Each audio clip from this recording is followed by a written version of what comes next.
স্বাগত Asian news আপডেটে। আপনাদের সাথে আছি আমি মুক্তা ইসলাম। শেষ হলো ত্রয়োদশ জাতীয় সংসদ নির্বাচন ও গণভোটে প্রতিদ্বন্দ্বী প্রার্থীদের নির্বাচনী প্রচারণা। নির্বাচন কমিশনের নির্দেশনা অনুযায়ী সকাল 7:30টায় শেষ হয় এই সময়সীমা। আগামী বৃহস্পতিবার ত্রয়োদশ জাতীয় সংসদ নির্বাচন ও গণভোট অনুষ্ঠিত হবে।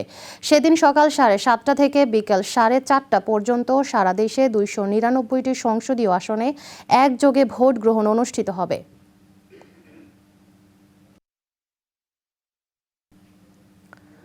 ত্রয়োদশ জাতীয় সংসদ নির্বাচনের সামগ্রিক পরিবেশ ইতিবাচক বলে মন্তব্য করেছেন ইউরোপীয় ইউনিয়নের নির্বাচন পর্যবেক্ষক দলের প্রধান ইবার্স আইজাবস।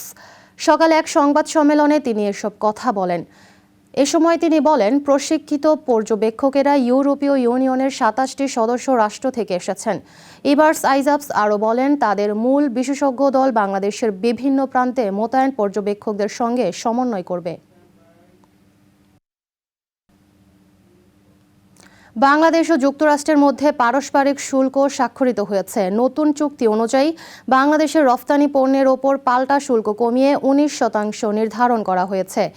আর যুক্তরাষ্ট্র থেকে আমদানিকৃত তুলা ও কৃত্রিম তন্তু দিয়ে তৈরি পোশাক রপ্তানিতে রেসিপ্রোকাল শূন্য শুল্ক আরোপ করা হয়েছে। বাংলাদেশের পক্ষে বাণিজ্য উপদেষ্টা শেখ বশির উদ্দিন এবং যুক্তরাষ্ট্রের পক্ষে বাণিজ্য প্রতিনিধি জেমিসন গ্রিয়ার এই চুক্তিতে স্বাক্ষর করেন। দর্শক, এই ছিল এশিয়ান নিউজ আপডেট। আমাদের পরবর্তী এশিয়ান নিউজ আপডেট দেখার আমন্ত্রণ রইল। ধন্যবাদ এতক্ষণ সাথে থাকার জন্য।